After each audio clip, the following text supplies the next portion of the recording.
voulez pas voir apparaître votre tête? On est bon? C'est bon. Donc je reprends. Bonjour à toutes et à tous et bienvenue au webinaire sur le débriefing des jeux. Nous serons 3 à animer aujourd'hui cet atelier.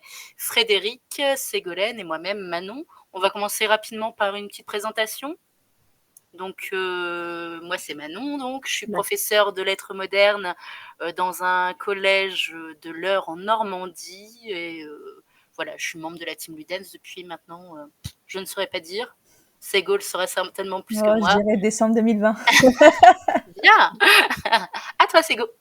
Donc, Ségolène, je suis prof de sciences, donc SVT et aussi un peu de physique-chimie, dans un collège REP de Loire-Atlantique à Trignac. Et en même temps que Manon pour la team Ludens, tout pareil. Fred, on Et Frédéric, Frédéric, je suis professeur de SVT en collège-lycée dans la banlieue, dans la banlieue de Metz, à Peltre, en Lorraine, et je suis membre de la team Ludens depuis janvier ou février 2021. Voilà. Juste pour ceux qui connaissent pas bien la team Ludens, parce que comme on a partagé sur plusieurs réseaux, peut-être certains d'entre vous connaissent pas la team. Donc en fait, la team c'est un collectif de profs. En fait, vous avez vu de différentes disciplines réparties un peu partout en France. Et notre slogan, c'est de mettre les élèves aux manettes des apprentissages. Voilà, on essaye de développer tout ce qui tourne autour de la ludopédagogie et des pédagogies actives en général. Voilà, pour ceux qui connaissent pas bien la team. Alors, on va commencer par un petit WooClap. Alors, soit vous copiez, alors je peux copier-coller peut-être le lien dans le chat, soit vous le faites avec le téléphone, ça fonctionne très bien aussi. Copier le lien de participation. Justement, pour faire un petit peu le point sur ce que c'est pour vous débriefer, puisque c'est peut-être un terme que certains ne connaissent pas. Hop, c'est celui-là. Donc normalement, je ne sais pas si ça fonctionne. Si, c'est bon, tu l'as lancé. Tu l'as lancé déjà. Très bien. Hop, donc. Hop, normalement, si je passe le WooClap sur la deuxième, là, normalement, vous voyez apparaître ce qui est mis, non? Oui, tout à fait. Ouais, bien. Ah, Paul. Alors, il y a la notion de feedback, en effet. N'hésitez pas à commenter aussi. Hein. Ouais, on va peut-être attendre que tout le monde. Alors, vous n'êtes pas obligé de marquer vos noms et vos prénoms dedans. On va attendre que tout le monde ait fini. Parce qu'après, sinon, pour lire, c'est un peu galère quand ça bouge. Moi, je préfère attendre. Et puis en plus, ça bouge et ça change de couleur, ce que je n'avais pas capté au départ.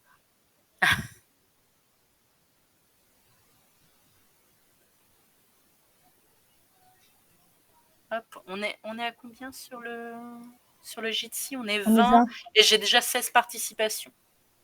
Sachant qu'on est 3 de la team, je suppose que vous n'avez pas participé, les filles. Non. Mais je crois que certains ont fait en plusieurs parce que je vois qu'il y a des petits ah oui, n'hésitez pas à mettre plusieurs idées, effectivement. Hein. Si vous avez plusieurs choses à dire, n'hésitez pas. Et bonjour à ceux qui viennent d'arriver. Ça bouge plus. Hein. Donc, on voit quand même au centre le mot élève. C'est rassurant venant de prof. L'inverse serait embêtant. Il y avait le faire un feedback qui m'intéressait pas mal puisque, en effet, et au-delà de faire un feedback, je dirais c'est presque un feedback immédiat après le jeu. Garder une trace écrite aussi, intéressant, hein, de garder une trace du jeu. Tu as le bilan qui va avec d'ailleurs. La synthèse aussi. Ouais, la synthèse. Il y a positif, négatif qui apparaissent avec erreur. Donc ça, c'est pas mal aussi, en effet, hein, le statut de l'erreur. Et le fait que le retour peut être positif ou négatif. Surtout ne pas hésiter à leur dire qu'ils peuvent faire des retours négatifs sur un jeu, heureusement. Est-ce que tu vois d'autres choses Ouais, il y a aussi les acquis, l'idée de vérifier les acquis. Il y a Ouais, plusieurs fois le mot acquis qui est proposé et la compréhension aussi. ok. Alors, par contre, j'arrive pas à retrouver toute la phrase avec le con fonctionne, tu vois. J'ai essayé de retrouver ce que la personne avait voulu dire, mais Si jamais la personne se reconnaît et veut ouvrir son micro, on n'est pas très nombreux, on est 20 là, donc si vous voulez ouvrir votre micro pour expliquer ceux qui en ont fait une phrase mais qui l'ont mis en plusieurs fois, on a du mal à recoller les morceaux. ou le marquer dans le chat hein, si vous voulez Ouais, pas ouvrir voilà, si votre vous voulez pas micro. ouvrir Hein. le micro. Sur ça, il n'y a pas de souci. Hein. On sait que on est en vacances, donc certains d'entre vous ont peut-être des enfants à côté, donc n'hésitez pas. Par contre, si vous êtes tranquille et que vous voulez allumer votre caméra, c'est toujours plus agréable pour nous de voir des visages que d'avoir juste des noms. Et nous ne sommes pas à l'abri, nous aussi, d'avoir nos enfants qui débarquent. Je peux bien prévenir. Parce que nous aussi, on les a. Est-ce qu'il y en a parmi les personnes qui sont là voir ce qui, Voilà. ce qui a fonctionné ou non? D'accord, oui, en effet, Audrey. Ok. Est-ce qu'il y en a qui ne savent pas ce que c'est un débriefing? Pas du tout. Alors, Bon. ouais, mettez un petit pouce vers le haut, là, si jamais il y en a qui sont vraiment totalement vierges de toute En bas, connaissance. là où vous avez la petite main qui est dessinée à côté de l'onglet chat, vous avez, si vous cliquez sur la petite flèche, vous avez la possibilité de placer un émoticône. Bon, bah c'est que Ok. c'est bien. Ok, hop, on passe à la suite. Je te passe la main, Sego? Ouais. Alors, alors attends, parce qu'il y a Fred qui dit qu'elle a plus de son, mais nous, ça marche bien pour nous, les filles. Oui. Mais je t'étais dans le rouge, Fred. Attends, vas-y, continue. Ouais, ok. Donc juste pourquoi débriefer hein. D'abord, c'est aussi la raison pour laquelle on a souhaité faire ce webinaire parce que on sait que c'est important, notamment par ceux qui ont fait de la recherche par rapport à l'utilisation du jeu pédagogique, hein, et notamment Eric Sanchez, hein, qui dit souvent, notamment dans son livre, alors pas dans celui-ci, mais dans celui qu'il avait déjà fait avant, qu'on n'apprend pas du jeu, mais qu'on apprend en fait en réfléchissant sur son expérience de jeu.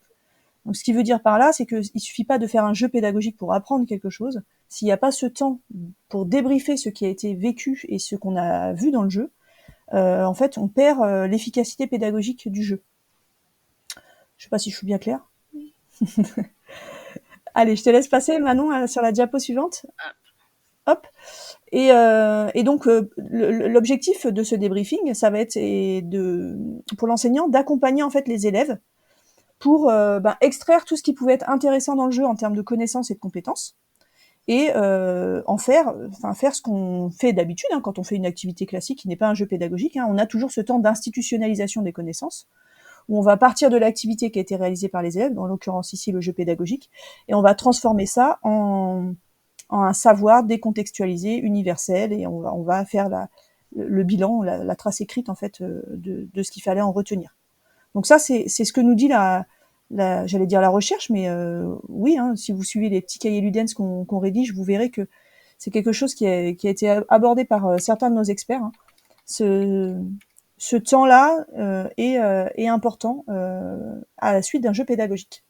Je pense qu'on a tous déjà commencé, enfin tous, pas pour ceux qui font pas le jeu, mais moi personnellement, quand j'ai commencé à jouer avec mes élèves, c'est une étape à laquelle je ne pensais pas forcément. Alors bien sûr, on pouvait en reparler le lendemain, mais c'était pas aussi efficace qu'un débriefing tout de suite après le jeu. Et ce que j'avais en résultat, c'était que les élèves avaient retenu qu'ils avaient joué. Alors c'était bien, hein, ils étaient contents, mais on perdait toutes les notions et les connaissances que je voulais leur faire soit découvrir, soit remettre en avant, quoi. Et pourtant, elles étaient bien là, puisque en fait, il suffit de débriefer pour s'en rendre compte que, en creusant, les élèves les ont travaillés, mais ils n'ont pas forcément compris qu'ils les avaient travaillés. Ok. Fred, elle dit qu'elle est connectée, plus de son, plus d'image. Lauriane, c'est pareil. Les autres, on est d'accord que c'est bon hein, pour vous? Oui, donc c'est bon. Ok, ça ne vient donc pas de nous. Oui, David. Tu veux prendre que la David, parole? je pense que David, il nous disait oui en levant la main. D'accord, pas de souci. Pas de problème. On continue? On continue. Enfin, sauf si vous avez des questions sur cette partie-là, mais pour l'instant, ok. Et merci pour ceux qui ont allumé leur caméra, c'est toujours plus sympa de voir des visages. Donc, pour illustrer un peu cette idée-là de dire que parfois on se rend pas compte de ce qu'on est en train d'apprendre dans un jeu, je voulais vous donner un exemple et j'ai pris l'exemple d'un des escape games que j'utilise avec mes élèves qui s'appelle Le secret du professeur Gilbo. En fait, vous avez sur l'image, il y a une des énigmes du jeu consiste à verser en fait de l'eau dans un Erlenmeyer avec du sucre au fond. Et au moment où les élèves vont verser de l'eau, il y a une partie du sucre qui va se dissoudre. Il y a les petits papiers, on les devine là à la surface, avec des codes qui vont remonter à la surface et qui vont pouvoir être lus par les élèves. Et donc il y a un petit peu l'effet waouh magique de les petits papiers qui apparaissent. Et en fait, pour faire cette petite manip, ils ont eu des indices, notamment sur un indice, il y a le mot dissolution qui apparaît. On leur dit que l'Erlenmeyer le bouchon n'a pas un trou pour rien. Ils ont une petite pipette avec de l'eau. Mais si je m'en tiens juste à l'escape game et que je reviens pas dessus, mes élèves vont pas avoir compris vraiment que c'était une dissolution qu'ils avaient effectuée. Ils auront pas les mots de vocabulaire comme soluté, solution. On va pas évoquer de la densité du papier qui du coup va lui permettre de remonter par rapport à la densité de l'eau. En fait, on peut extraire énormément d'informations à partir de cette énigme-là si on la débrief. Si on se contente de laisser les élèves éprouver cette dissolution-là, on va pas extraire tout ça. Par contre, le fait de l'avoir joué et d'avoir fait cette dissolution-là, c'est beaucoup plus facile après pour ancrer les connaissances, puisque les élèves, ils vont se souvenir, notamment par exemple à l'évaluation, mais même plus tard, qu'ils avaient réalisé cette petite dissolution. Et donc, ça va être beaucoup plus facile pour eux de retenir les concepts, en fait. Est-ce qu'il y a des questions là-dessus? N'hésitez pas. Hein. Ou est-ce que vous-même, vous avez des exemples d'énigmes, de jeux qui nécessitent réellement ce débriefing et sans quoi les notions ne viennent pas d'elles-mêmes. Problème de 4G en vacances. Oui, bah oui. Hop. Alors, au niveau du contenu dans le débriefing, qu'est-ce qu'on y met? Alors, dans un premier temps, on va parler de tout ce qui est réaction à chaud. Alors forcément, si vous les guidez pas, ça va être j'ai bien aimé, j'ai pas aimé. Il faut essayer de pousser un petit peu plus. Tout à l'heure, je vous montrerai, moi j'utilise pas mal les debriefing cards d'Alexander Quach, où vous avez pas mal de petites questions. Et en fait, le but de ce ressenti, de ces réactions, c'est surtout d'initier les interactions pour parler de l'apprentissage, pour vraiment institutionnaliser les connaissances et mettre des mots sur ce qui a été appris. Donc, pour cette partie-là, tout à l'heure, on vous montrera différentes idées de stratégie, support, de stratégie pour débriefer. Et le but, c'est vraiment de savoir, que les élèves, que les apprenants puissent expliquer les compétences et les connaissances qu'ils ont utilisées pour jouer, pour résoudre les énigmes, pour cette expérience de jeu. La troisième chose à mettre dans les débriefings, c'est parler des comportements. Donc, comment est-ce qu'on a utilisé les compétences? Attention, ce n'est pas que des compétences disciplinaires.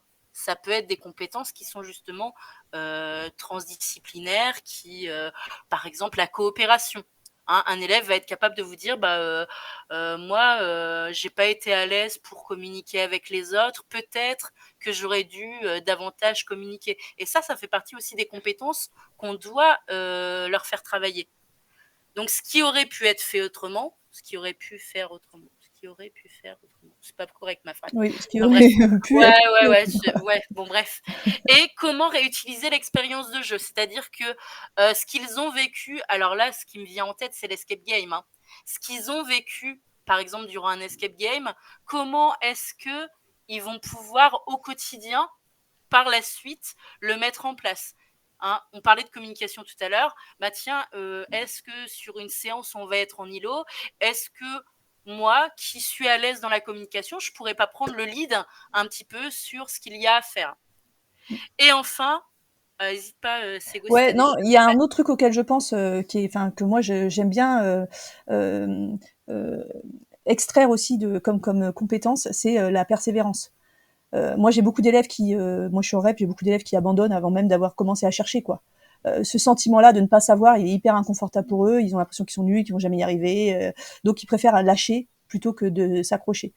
Et pendant le jeu, en fait, ils lâchent pas parce que c'est le principe du jeu. Et donc là, ils sont motivés par l'envie de jouer. Et je leur dis bien, pendant un escape game, on n'a pas les réponses tout de suite. Et du coup, souvent, je réutilise ce moment-là plus tard dans l'année. Quand je vois que j'ai un élève qui se décourage tout de suite, je lui dis, tu te rappelles, pendant l'escape game, t'as pas lâché. T'as continué à relire les indices et finalement, t'as trouvé le résultat de l'énigme. Et là, fais pareil, en fait. Dis-toi que là, t'es aussi face à une énigme. Pour l'instant, tu sais pas. Mais si tu relis, si tu vois, tu échanges avec tes camarades, bah, peut-être tu vas avoir le petit truc qui va te débloquer et tu vas trouver la solution. Donc, moi, j'aime bien transférer. Et j'essaie de beaucoup les faire verbaliser sur ce côté persévérance. Et enfin, il y a la partie résultat. Et là, ça va vous servir surtout, je trouve, à équilibrer votre jeu, à revoir votre jeu, peut-être à le changer ou à plus l'utiliser. Ça peut arriver aussi. Donc, on parle du succès global du jeu. Alors, on va au-delà du j'ai aimé, j'ai pas aimé, hein, encore une fois. Ce qui va changer suite à ce jeu, hein, ça peut être au niveau de votre pédagogie, ça peut être au niveau des élèves, et comment faire évoluer le jeu. Souvent, ils ont des très bonnes idées, hein. Faut vraiment les écouter. Ils vont vous dire, bah, par exemple, je sais pas moi, si vous sortez un jeu de société avec, on va dire, un style trivial poursuite, ils vont peut-être avoir des idées d'autres questions. Donc ça, ils vont pouvoir vous les proposer. Ils vont peut-être vous dire, ah bah tiens, ça pourrait être sympa de mettre un thème en plus, ou ces deux thèmes-là, ils sont un peu trop similaires, il faudrait les fusionner et en créer un nouveau. Enfin, voilà. Donc le but, c'est aussi, au-delà, bien évidemment, de leur apporter les notions sur ce qu'ils viennent de faire, c'est aussi vous récupérer cette expérience de jeu pour évoluer et dans votre pédagogie et dans ce support de jeu. Est-ce qu'il y a des questions là-dessus? Ou est-ce que c'est assez clair? Ok. Alors, dans la pratique, on a créé un petit jeu, d'accord, un petit WordWall, un petit tap-top qu'on va vous proposer de faire, qui est justement sur le débriefing. Donc, vous avez des petites tops qui vont apparaître et vous allez devoir taper sur les mots qui sont du champ lexical du débriefing. Et attention, il y a des mots du champ lexical de la ludification qu'il faut laisser tranquille, sur lesquels il ne faut pas taper. Donc, on va vous laisser quelques minutes pour faire ça. Moi, normalement, j'ai accès aux résultats, donc je vais pouvoir voir combien de personnes l'ont fait. Et ensuite, on fera un débriefing pour vous montrer en direct ce que peut être un débriefing très simple, finalement. Donc, on vous laisse un petit peu de temps. Je vais peut-être copier-coller le lien. Faites-vous plaisir avec le tap-top de WordWall, hein, notre petit chouchou. Hop. Ah, merci, il y a Marcella qui l'a déjà partagé. Merci beaucoup. Ah, bah parfait. Que demande le peuple?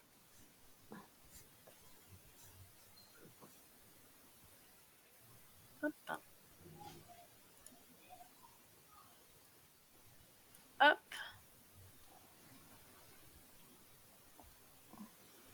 Je ne sais pas si ça s'actualise au fur et à mesure ou s'il faut. Non, je pense qu'il faudra que je fasse F5.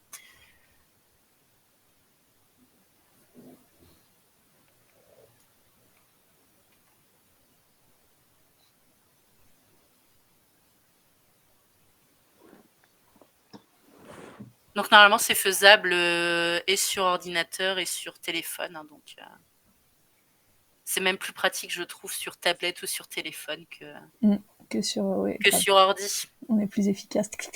Ah ben, on peut faire des doubles tapes et tout. C'est ça. Mes élèves battent leur record à la maison. Bien sûr, bien sûr. Quoique là, je croise les doigts, on devrait avoir des tablettes. Ok, super Angélique. Il y avait un petit problème de connexion aussi de ce côté-là.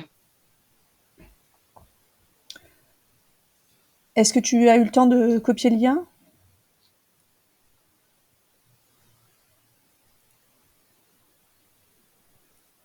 Un seul mot et tout le monde. Et puis cela s'arrête pour David. Je comprends pas trop, David.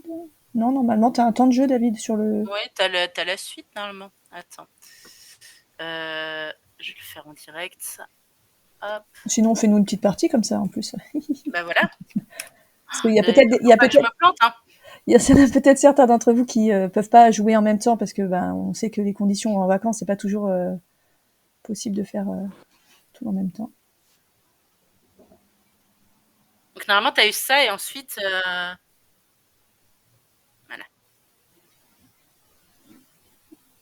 Donc tu vois, tu as un temps qui défile en haut, tu as 1 minute et en fait, au fur et à mesure de ce que tu... Et puis rien, bah si, regarde, nous, ça marche. Tu vois, Manon, elle joue là. Elle va finir première au classement ou pas? Pour les autres, ça marche? Il y a que David qui rencontre ce problème ou les autres ont un souci? J'ai l'impression que tu es le seul, puisque sinon je pense que les autres auraient abondé dans ton sens. Ah, Ok, RAS, ça marche chez Claire.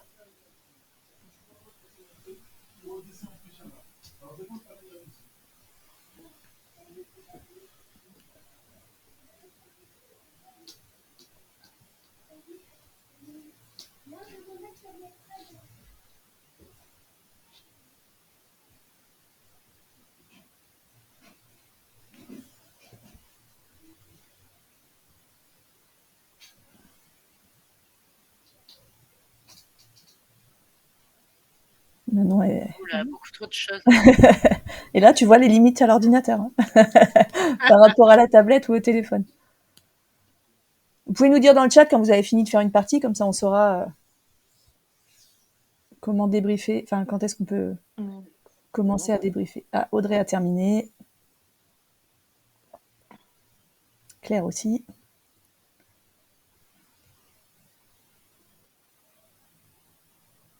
Non, ben non. Non, la mauvaise claque.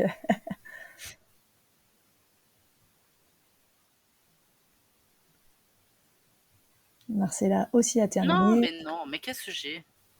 Qu'est-ce que j'ai avec le mot conception, je ne sais pas. Ah, c'est de ma faute. Le conception, c'est de ma faute. Je suis désolée. Bon, il commence à y avoir pas mal d'entre vous qui ont terminé. On va encore donner, allez, on va dire une 10-15 secondes pour les autres.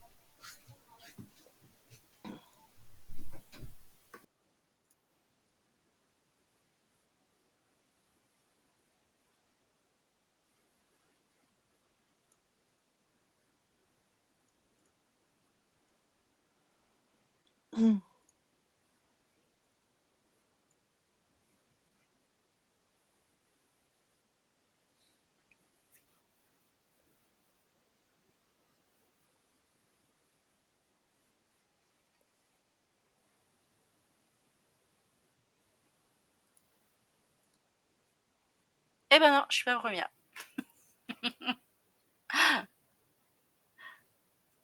Ok.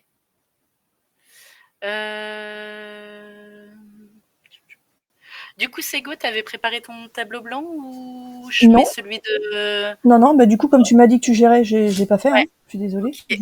Ah non, non. Non, mais c'est bon. Attends, il est fait. Hein. Ah, bon, Faut juste d'accord. que je retrouve la bonne fenêtre. Non, parce que moi, Celle-là. si tu me dis que tu t'en occupes, je vais pas me rajouter du travail. Je préfère... Mais j'ai jamais testé le tableau blanc de WordWall, donc de WooClap, donc Eh ben, allons-y. hop, vas-y, je te laisse. Alors, on retourne sur le WooClap de tout à l'heure. Hein. C'est le même lien que tout à l'heure. Si vous avez scanné, normalement, enfin, souvent, il y a Oui. l'historique dans votre truc pour scanner. Donc l'idée, hein, ça va être de vous montrer comment on peut aller au-delà du jeu. Hein. Donc là, on a pris un jeu qui était très simple. Hein. C'est un jeu qui est un peu plus difficile à débriefer d'ailleurs, puisque étant donné sa simplicité, c'est bon ou c'est pas bon, c'est plus compliqué. Mais ce qu'on vous propose, ça va être de classer en fait les éléments de réponse qui étaient donnés dans le jeu, donc les bonnes réponses, hein, de les classer dans un tableau avec 2 parties. Une partie qui concerne la partie institutionnalisation des connaissances et la partie qui concerne le retour sur le jeu, l'expérience de jeu. Hop. Je teste. Hein. Donc, institutionnalisation. Hop, et expérience de jeu. Expérience de jeu. Et donc, par rapport à ce que vous avez joué, enfin, aux taupes sur lesquelles vous avez tapé, ou même formulé avec vos mots, hein, vous n'êtes pas obligé de reprendre exactement les mots du jeu, hein, essayez de voir qu'est-ce qu'on peut rajouter, qu'est-ce qu'on peut lister dans institutionnalisation et dans expérience de jeu.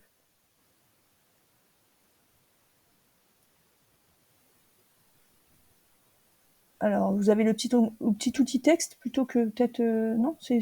Apparemment non, c'est des post-it qu'on peut mettre. Ah merde. C'est pas grave, on va agrandir les. Ouais. Hop. Hop.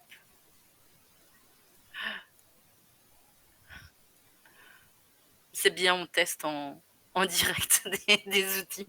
Tout va bien. Bah oui, mais c'est très bien.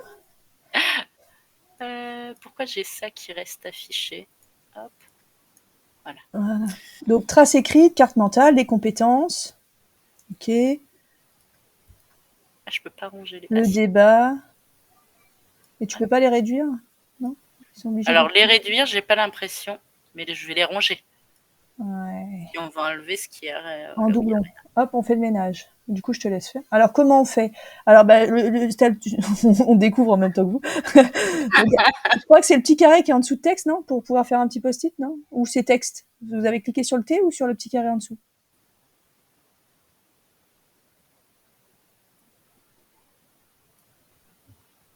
Si quelqu'un veut dire à Michel, parce qu'en fait, moi, je change pas sur le plus. Ah, d'accord. En fait, il n'y a qu'un plus. Ah, vous avez qu'un plus. Ok. D'accord. Eh ben, on saura. Parce que moi, si je change d'onglet, j'ai peur que l'enregistrement...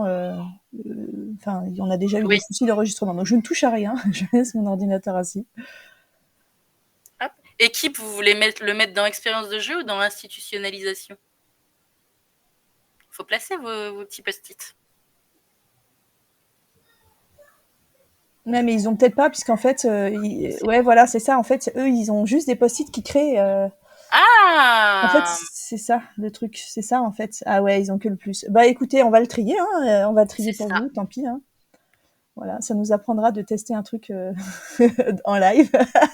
Le truc qu'on ne fait jamais avec les élèves, évidemment, vous notez bien. Ou alors on retombe sur nos pieds un peu comme là. Moi, ça m'arrive. C'était une boutade. C'était une boutade. Et justement, on arrive toujours à retomber sur nos pieds.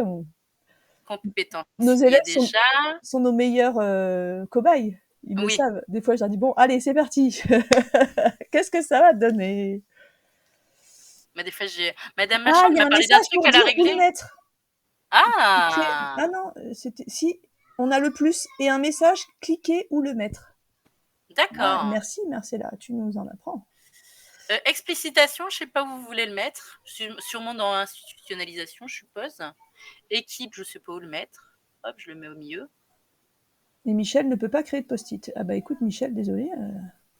Bon, ce qu'on vous propose, en fait, ce qu'on voulait vous montrer, c'était une façon de débriefer. Voilà, une façon, et puis aussi que vous puissiez voir comment on peut aller au-delà du jeu. C'est-à-dire que là, enfin, je ne sais pas si vous le percevez, mais par rapport au moment où vous avez joué, est-ce que vous voyez en fait l'apport de ce débriefing-là par rapport aux connaissances que vous aviez juste à l'issue du jeu, en fait? Dans le chat ou en ouvrant vos micros, hein. Est-ce que vous voyez en fait l'apport du débriefing par rapport à simplement avoir fait le jeu? Disons Il est en forme, mon fils. Et vous n'avez pas les commentaires du papa qui mange derrière. Permet de réorganiser les idées principales. Voilà, tout à fait, Angélique. C'était exactement ça notre idée. C'était de vous permettre de voir les deux grands domaines en fait et de pouvoir avoir des exemples, des mots-clés dans ces deux grands éléments qui doivent constituer en fait le débriefing. Une partie revenir sur l'expérience de jeu et une partie institutionnalisation. Oui, David, en effet, mais en soi, je pense que en classe, tu vas pas le faire de cette forme-là. Tu vas leur donner, je sais pas moi, une feuille A4 ou écrire justement et ensuite venir au tableau pour débriefer, ou tu vas le faire toi-même au tableau, ils vont lever la main pour placer. Et Ou puis, tu les fais venir un par un au tableau pour. et puis là, on va vous en proposer plusieurs astuces de débriefing. Ce qu'on voulait juste vous montrer, c'est que vous voyez, à l'issue du jeu, vous aviez peut-être pas forcément rapproché chacun des mots avec les 2 grands temps du débriefing. En fait, il y a ces 2 temps-là à faire. D'ailleurs, on les a mis dans ce sens-là, mais c'est plutôt expérience de jeu puis institutionnalisation. C'est vrai. Et Claire nous dit pas tout à fait. Est-ce qu'elle a pas tout à fait perçu l'apport du débriefing parce qu'elle a pas lu tous les post-it. Oui, il y a un temps où là, on va prendre le temps de les lire. Hein. Mais déjà, le fait de devoir les classer, si vous voulez, je voulais voir si on voulait voir, je pense, si vous aviez perçu qu'en fait, le débriefing, c'est pas seulement dire ce qui a été fait dans le jeu. Normalement, on gagne quelque chose avec le débriefing. On va plus loin, en fait, que le jeu. Donc là, dans institutionnalisation, vous aviez mis trace écrite, carte mentale, débat, compétences, explicitation, connaissance. Donc à la fois, il y a des techniques pour institutionnaliser et puis ce que doit contenir cette institutionnalisation.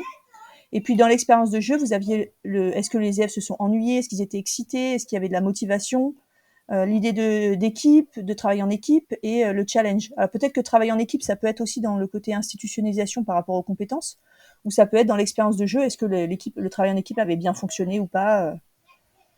Voilà. Donc vous voyez, mais ce temps-là où on lit les réponses de chacun, il fait partie du débriefing et on n'avait pas encore commencé à le faire, mais il est important de mettre en commun les idées de tout le monde.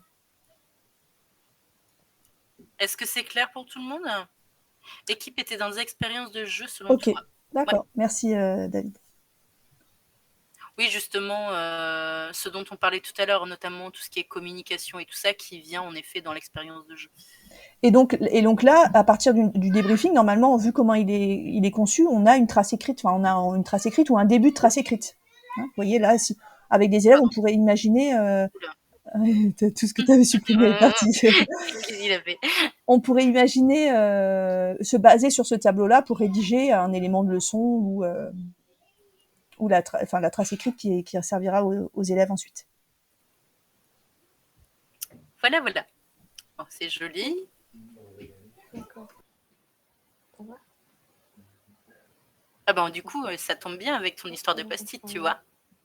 Ouais, alors c'était Fred qui voulait présenter cette partie. Je sais pas si t'es à nouveau revenu, Fred, ou si t'es toujours... Alors, t'es revenu, tu parles, mais on t'entend pas. Alors, qui est-ce qui a un micro ouvert? Claire, désolé, j'ai coupé ton micro. Mais... On t'entend pas, Fred. Tu parles, hein, mais on ne t'entend pas. Mais alors, tu écris dans le chat et je fais ta bouche. Tu vas parler plus vite qu'est-ce qu'elle écrit. Sinon, on peut présenter pour toi, hein, Fred. Donc, Fred, elle nous proposait la technique des post-it. Bon, bah, écoutez, c'est celle qu'on a utilisée bien malgré nous, puisque nous ne savions pas que Oukla proposait des post-it. On pensait que vous alliez simplement écrire. Mais voilà, les post-it, ça marche bien avec les élèves. Et l'avantage, c'est qu'on peut déplacer les post-it pour faire des paquets de choses qui vont ensemble. Voilà. Moi, je l'utilise aussi, mais bon, c'est une technique qui est assez intéressante. Elle permet à chaque élève d'écrire quelque chose aussi, puisque du coup, comme on n'est pas sur de la main levée ou, voilà, chaque élève a le temps d'écrire sur son petit post-it son idée et participera. Donc, chaque élève participe à la construction collaborative en fait de la trace écrite. Donc ça, c'est intéressant. Et Fred, tu disais que tu l'utilisais avec le jeu Biome. Pour faire apparaître donc les différentes caractéristiques des biomes, les saisons, la faune et la flore spécifique. Ça, c'est pour ceux qui connaissent le jeu Biome. Ça permet on peut poser des questions thématiques et puis les élèves, ça peut être fait en plusieurs fois aussi. C'est-à-dire un premier temps, on dit, par exemple, je sais pas quelles sont les caractéristiques d'un biome, les élèves vont faire un premier post-it, puis un deuxième temps où on peut poser une question générale et ensuite faire le tri avec les différents paquets. Et alors du coup, je pose la question puisque moi, je n'utilise pas ça. À la fin, est-ce que vous leur faites recopier ce qu'il y a dans les post-it? Est-ce que vous prenez en photo ce qui a été fait? Comment est-ce que vous gardez la trace finalement de ça? Alors moi, en général, quand je m'en sers, je m'en sers avant de rédiger quelque chose. Donc là, ça sera vraiment les mots-clés, les choses importantes, et puis après, on passe à une rédaction commune, enfin où là, on va plutôt être avec des élèves qui ont la main levée. Le problème de la photo, c'est que ça se voit pas très bien. Sur un support photo. Et c'était ça que j'allais dire comme les écueils, c'est que en fait dans les écueils, c'est obligé de passer par quelqu'un qui va lire les post-it. C'est-à-dire que les élèves de leur place ne voient pas les post-it.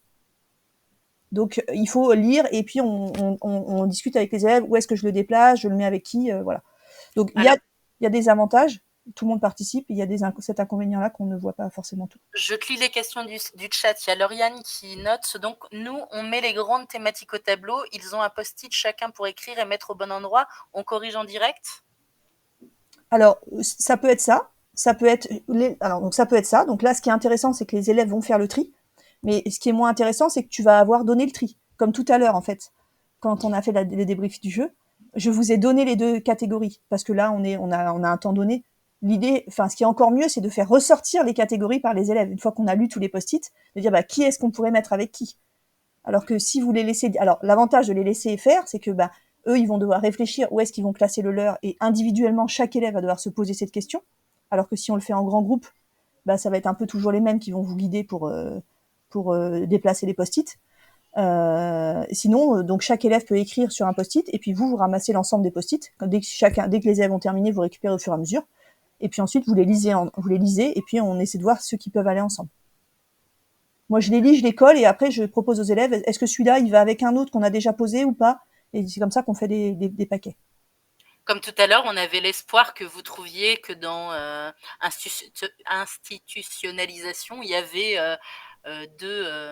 il y avait un sous-groupe qui était en fait les différentes traces et les différentes stratégies de débriefing. Voilà, Fred, elle fonctionne comme ça. Elle les regroupe par paquet, et ensuite, elle met le mot commun au-dessus. Moi, j'aime bien fonctionner plutôt comme ça, effectivement. D'autres questions sur cette technique? Hop. Après, il ne faudra pas hésiter à la fin à revenir aussi sur des choses qu'on aura déjà passées en revue. Alors, le set de table, c'est une technique de débriefing que j'ai utilisée une fois pour débriefer sur un escape game qui parlait de la digestion, de la transformation des aliments dans le corps. Et en fait, donc le principe du set de table, c'est que vous avez une question qui est au milieu, qui sera la synthèse qui va devoir être réalisée par les élèves. Et dans un premier temps, en fait, chaque élève répond à la question dans son petit carré. Donc vous imaginez 4 élèves assis autour de cette table, avec ce document-là en format A3 devant lui. Et donc chaque élève va écrire d'abord lui ce qu'il a à dire dans sa couleur. Donc par exemple, il y aura un élève sur le jaune, un sur le vert, un sur le gris, sur le bleu et sur le rose. Donc ils réfléchissent, on leur donne un petit temps. En général, je leur donne 5 minutes, vraiment qu'ils aient le temps de réfléchir à la question. Et une fois que chacun a écrit individuellement ce qu'il avait à dire, ensuite les élèves échangent, partagent et se mettent d'accord sur une synthèse au milieu. Et donc, ce que je fais dans la classe, c'est que moi j'ai 4 équipes d'escape game, et chaque équipe va travailler sur une question. Ils n'auront pas tous la même question. Donc, je vous ai mis les questions à droite sur lesquelles je travaille, et puis celle qui est au centre sur la case grise. Donc, pour moi, l'avantage de cette technique-là, c'est qu'il y a le petit côté collaboratif. Donc, ça ressemble un peu à un principe de classe puzzle, quoi. C'est-à-dire que, dans le sens où chacun réfléchit d'abord, puis ensuite on met en commun, et ensuite les groupes vont partager aux autres. Mais ils vont partager dans le commun. On reforme pas des groupes après avec un élève de chacune des questions. L'inconvénient, c'est qu'il y a des élèves qui ont du mal à commencer par de l'écrit. Mais ça, c'est, voilà. Parce qu'avant de parler, il faut que chacun ait écrit. Donc, ça peut être un peu compliqué. Et ça, par contre, on peut en avoir une trace écrite très simple, puisqu'il suffit de prendre en photo, en fait, les sets de table. Et là, du coup, on arrive à lire, par contre. Ce qui est plus compliqué avec le tableau, là, on arrive bien à lire, et ça fonctionne plutôt bien. Par contre, là, on n'est que dans la phase d'institutionnalisation. Hein. Il n'y a pas la phase retour sur expérience de jeu. On est vraiment dans commencer à extraire ce qu'il fallait retenir en termes de connaissances et de compétences. On est dans le grand 2 du tout à l'heure, dans les contenus, apprentissage. Même si vous voyez qu'il y a des liens avec le jeu, puisque moi, je remets une petite référence à l'énigme pour qu'ils voient de quelle énigme on parle, et que ce soit plus efficace après pour l'extraction des informations. Ça va pour le set de table? Des questions? Oui. Ok. Bon, très bien. Hop, la carte mentale. Alors moi, j'utilise beaucoup le jeu, et notamment les jeux de société et les variations de jeux de société connus en étude de la langue, en grammaire. Ce qui fait que, en effet, la carte mentale, elle m'est très utile dès lors que je veux institutionnaliser ce qu'ils ont vu avec le jeu. Donc, normalement, tout le monde connaît les cartes mentales, je pense, donc j'ai pas besoin de me présenter vraiment. Sachant qu'il n'y a pas toujours 4 notions et que le visuel peut différer selon le jeu. Alors, généralement, quand je les fais jouer, ils jouent par niveau, ce qui fait que la carte mentale, je vais la donner préformée pour mes élèves qui ont de grosses difficultés, alors que mes élèves qui se débrouillent plutôt bien, je les laisse totalement en autonomie et c'est eux qui construisent la carte mentale, qui décident combien il y a de branches. Et d'ailleurs, ça peut être très intéressant puisque des fois, la carte mentale diffère de celle qu'on avait imaginée au départ et elle n'est pas forcément plus mal. Et pareil, ils viennent par groupe présenter au tableau ce qu'ils ont fait. Un petit exemple, donc là c'est un jeu que je viens de créer, donc je ne l'ai pas encore testé, mais normalement il fonctionne bien puisque je l'ai testé à la maison, donc qui est un peu sur le système d'Azul, je ne sais pas si vous connaissez, où on est essentiellement ici sur les classes grammaticales et notamment sur les classes grammaticales variables, donc le nom, le déterminant, le pronom, le verbe et l'adjectif. Donc, ils ont des petites étiquettes et ils doivent récupérer, enfin, je ne vais pas vous embêter avec le jeu, mais ils doivent récupérer des petites étiquettes et former des lignes. Vous voyez ici, il y a 5... hop, de toute façon, ça va être plus simple de l'ouvrir. On verra mieux si la connexion veut bien nous afficher ça. Mais en fait, vous avez des lignes et en fait, sur la ligne, ils doivent mettre des mots de la même classe grammaticale pour valider leur ligne et que ça puisse aller ensuite dans le carreau de couleur qui correspond. Voilà. Donc. Si, on te demande dans le chat de ne pas hésiter à présenter le jeu, ça donne toujours des idées, hein, donc n'hésite pas. D'accord. Hop, donc ça c'est mes 4 plateaux. Et en fait, vous avez donc des petits, pour l'instant, alors je pense que je vais essayer de les faire graver sur des petits morceaux de bois parce que bon, les étiquettes plastiques, ça a tendance à se perdre. Mais ils ont en fait des petits carrés, hop, comme ça, parce que ça a dû, je ne suis pas patiente, avec des mots, voilà. Et au centre, vous avez ce qu'on appelle des fabriques sur lesquelles il y a 4 étiquettes.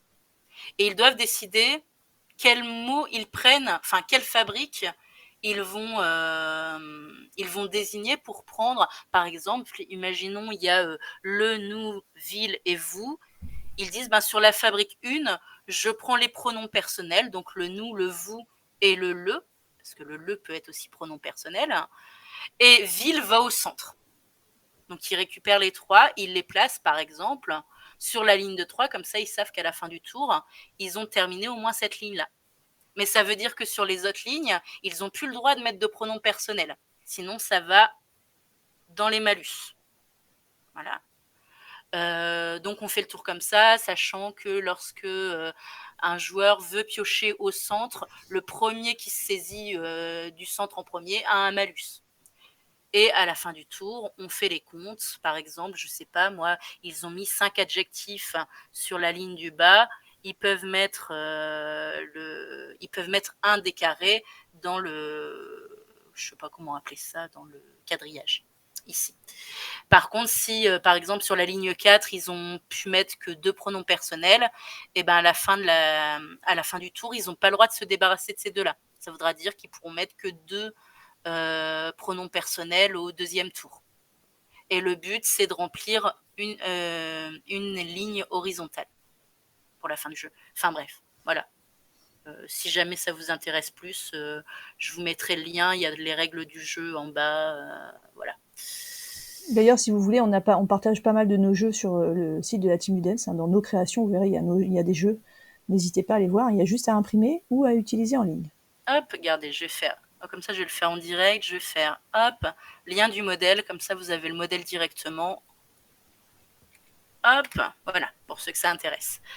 Je sais plus ce que j'allais dire. Sachant que c'est facile finalement à mettre en place et à adapter. Vous voyez, moi, je me suis déjà dit, je vais pouvoir faire ça avec les temps simples de l'indicatif en plus. Je pense que dans toutes les matières, on peut imaginer... On peut le détourner dans plein de matières. Ouais, bah oui, je pense. En maths, par exemple, je vois plein d'idées. Enfin, bref. Je ne vais pas me lancer là-dedans parce que sinon... Fini. Donc, on est bon. Il est passé où le... Ça, c'est le souci. Il est... Oh, je n'ai pas fermé. Si, je l'ai fermé. Ah, il m'a ouvert le canevas. Je suis bête. Hop, vas-y, comble. Non, mais en fait, tu devais parler de ton débriefing avec ta carte mentale. Donc, une fois qu'ils ont joué à ça, Oui, une fois que... Oui, voilà. J'étais perturbée, du coup, ils m'ont enlevé carrément le... Moi, j'étais parfaitement suivie. Donc, tu nous présentais le jeu pour nous expliquer, du coup, la pertinence du débrief et comment tu allais le C'est faire. bien que tu me suis.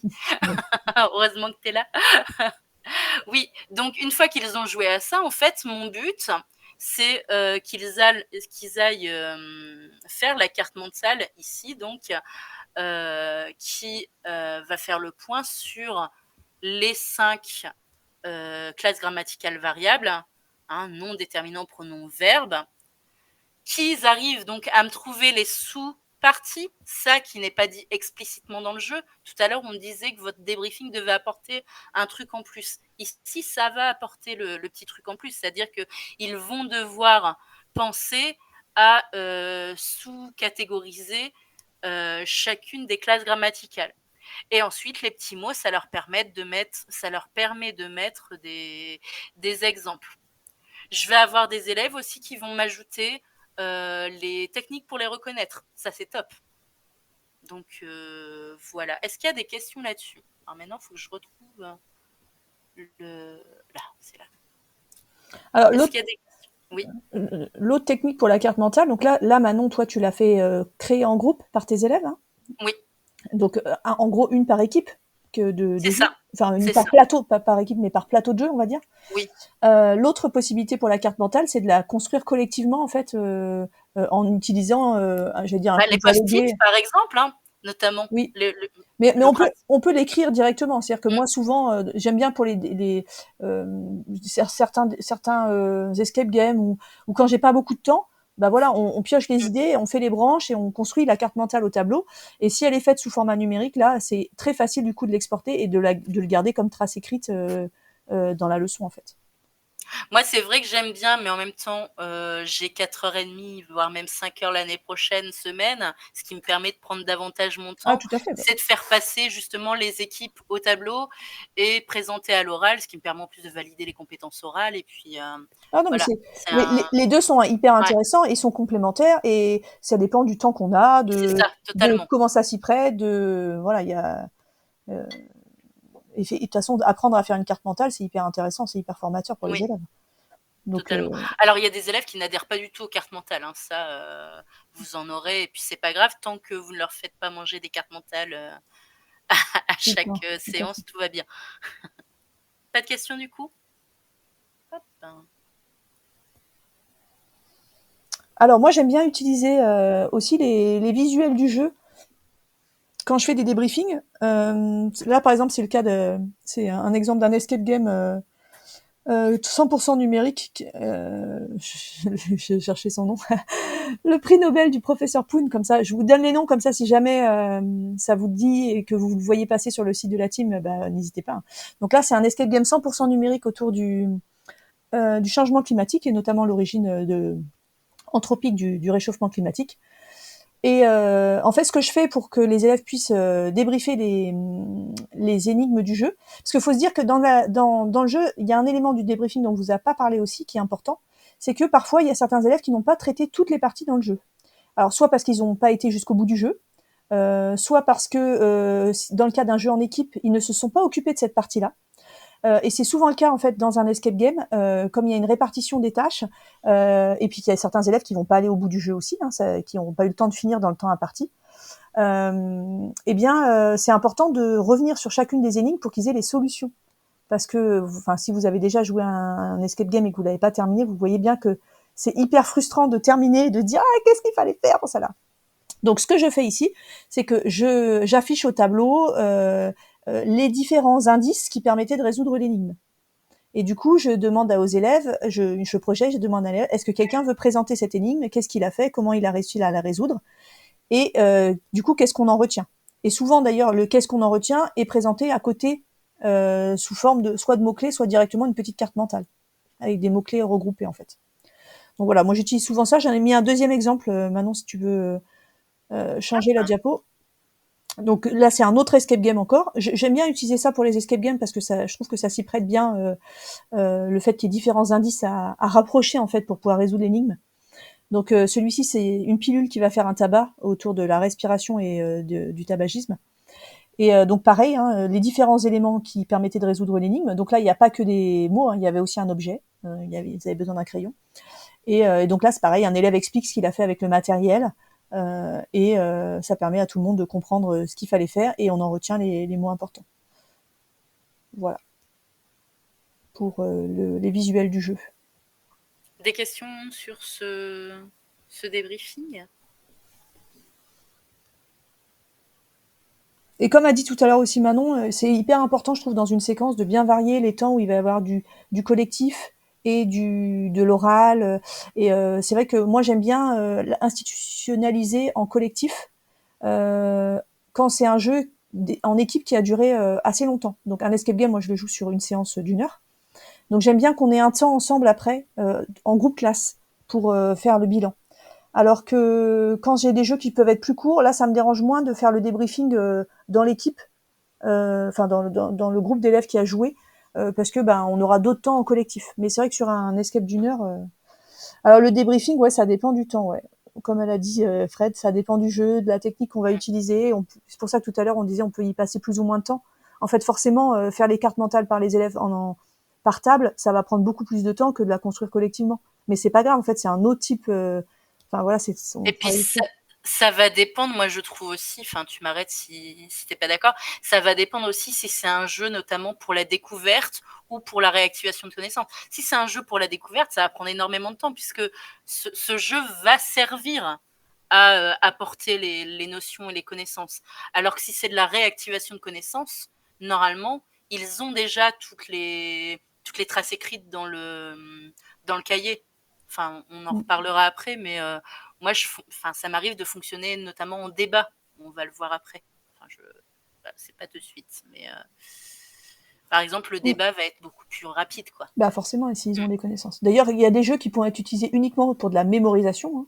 Même pas pour du réinvestissement ou de l'approfondissement, mais juste de la mémorisation. Ceux-là, il n'y a pas besoin de les débriefer. Parce que tout ce qui est dans le jeu, par exemple les tableaux pour réviser, là, il n'y a pas besoin de le débriefer derrière. Autre technique que j'aime bien, c'est d'utiliser des activités à manipuler pour débriefer les jeux. Donc ça, c'est le débriefing d'un jeu qui s'appelle Le Jardin dont vous êtes le héros. C'est une histoire dont on est le héros à base d'escape cards. Enfin, c'est un espèce de truc que j'ai, il avait pas vraiment classable dans des types de jeux. En tout cas, il fonctionne avec des cartes et avec l'application Serious Escape Cards. Mais c'est plutôt c'est pas un escape game. C'est plutôt une histoire dont on est héros puisque les élèves vont être confrontés à des choix qu'ils vont réaliser et qui vont les faire avancer plus ou moins dans le jeu et leur faire gagner ou perdre des points. Et le but du jeu, en fait, c'est ils ont un petit jardin qu'ils viennent d'acheter et il faut qu'ils le transforment pour y développer au maximum la biodiversité. Et donc, ils vont être confrontés à des choix et ça va leur faire gagner des points biodiversité ou en perdre. Par exemple, à un moment, ils doivent remplacer une haie. Ils peuvent soit utiliser une haie de tuya qui va pousser vite, mais qui est pas très intéressante pour la faune et la flore, ou bien ils vont utiliser une haie de arbousier qui va produire des fruits, donc là ça va être plus intéressant, ou bien ils vont mettre un grillage. Donc là, bénéfice zéro pour la biodiversité. Et donc à la fin du jeu, donc ils rencontrent comme ça plusieurs un point d'eau, labourer le sol, enfin plein de petites situations. Et à la fin, en fait, ils doivent donc classer. Donc, ils ont un lot d'étiquettes comme vous avez en bas. Le verso, c'est juste labourer et retourner le sol. Et au recto, enfin au verso, et vous avez l'explication qui est en fait simplement une capture d'écran de ce que affiche l'application quand ils ont fait ce choix-là dans l'application. Et donc, ils mettent les étiquettes d'abord en voyant uniquement labourer et retourner le sol, et ils doivent donc les classer. S'ils se souviennent plus trop, s'ils ont des doutes, parce que dans l'histoire dont on est heureux, ils auront peut-être pas forcément choisi cette solution-là. Ils peuvent retourner la carte, avoir des éléments d'information derrière pour les aider en fait à classer est-ce que ça favorise ou est-ce que ça défavorise. Voilà. Alors on peut en imaginer plein. Hein. J'ai d'autres types d'activités à manipuler, mais je trouve que ça a un côté, assez léger comme type de débriefing. Donc moi souvent la partie comment vous êtes senti dans le jeu, je le fais à l'oral en fait quand les élèves font le jeu en autonomie. En fait ça c'est des jeux qui sont faits dans la classe autonome, les élèves le font pas tous en même temps. Ils le font quand ils sont rendus à cette activité-là. Donc je peux pas débriefer avec la classe entière. Et du coup, je leur demande comment ils se sont sentis, tout ça, toute la partie retour sur le jeu, je le fais à l'oral quand je viens dans leur groupe. Et après, je leur donne l'activité à manipuler. Et on reviendra sur ça en collectif à la fin du chapitre, quand on fera quand on rédigera la leçon globale du chapitre. Ça permettra de revenir sur ce qu'ils ont retenu. Est-ce qu'il y a des questions? Je l'aime bien celui-là, il me donne envie de jouer. Pareil. Oui, il est bien, il fonctionne bien. Par contre, je l'ai fait avant d'utiliser Canva. Alors j'ai toujours pas, enfin voilà, à chaque fois je dis ouais, je vais faire ça cet été, puis je le fais jamais. Le visuel est fait avec Word et du coup le recto verso est pas forcément très facile à obtenir. Dans ce sens-là, ouais. C'est un peu relou, mais bon, un jour je le ferai. Parce que j'allais dire, pour un visuel Word, il est plutôt sympa, hein. Il est clair. Ouais. Donc c'est celui-là que j'ai fait. Oh, j'ai un doute. Non, l'activité à manipuler, elle est faite sur Canva, mais le jeu lui-même est fait sur Word. Alors bah du coup ça c'était Fred, mais Fred voilà. Donc est-ce que on l'entend? vous m'entendez? Oui, si, je suis génial. Comme quoi tout arrive. Donc là c'est un jeu de cette famille sur les climats qui permet de découvrir des notions. Donc première phase, nous jouons. Donc je laisse là, en ce qui me concerne, l'année dernière, j'ai fait jouer les élèves tous ensemble, donc par 4 par jeu. Donc ils jouent, ils font leur famille. La phase débriefing se fait ensuite avec alors on échange à l'oral sur comment ils sont sentis dans le jeu. Bon, globalement c'est un jeu de cette famille, c'est assez classique. Il y a rien de particulier vraiment notable. Ils aiment bien en général en 5e, c'est sympa. Et ensuite la partie débriefing sur les connaissances se fait à partir d'un tableau que je leur donne en noir et blanc. Là vous avez la chance de l'avoir en couleur, sur lequel on va colorier en fait les informations. Donc vous avez les différents types de climats. Pour chaque climat, il y a une couleur. Vous les retrouvez sur la carte à côté. Et ensuite, on colorie les petites vignettes. Donc au moment du débriefing, donc en fonction des familles que les uns et les autres. Ah, on t'a perdu, Fred. Ah bah non, c'était bien. Ah non. Bon, bah écoutez, si tu nous retrouves, et donc en fait, en fonction de ce qu'elle voulait dire, c'est qu'en fonction des familles que les uns et les autres ont constituées, ils vont pouvoir reconstituer les éléments de la famille et colorier les petites vignettes. Et ensuite, elle passe à une leçon à manipuler qui est à droite, où les élèves vont pouvoir, en haut, vous voyez, vous avez les différents climats, et donc les élèves vont pouvoir coller les petites étiquettes sous format d'un petit livret. Je ne sais pas si vous avez remarqué sur les étiquettes, il y a une petite bande à gauche grisée, et sur cette bande-là, ils vont mettre de la colle. Et donc, ils vont se retrouver, en fait, pour, par exemple, le climat équatorial, ils vont se retrouver avec un petit livret de 1, 2, 3, 4, 5, 6, 7, 8 petites étiquettes, les unes au-dessus des autres, avec toutes les caractéristiques de ce climat-là. Et ensuite, ils vont pouvoir réassocier ça à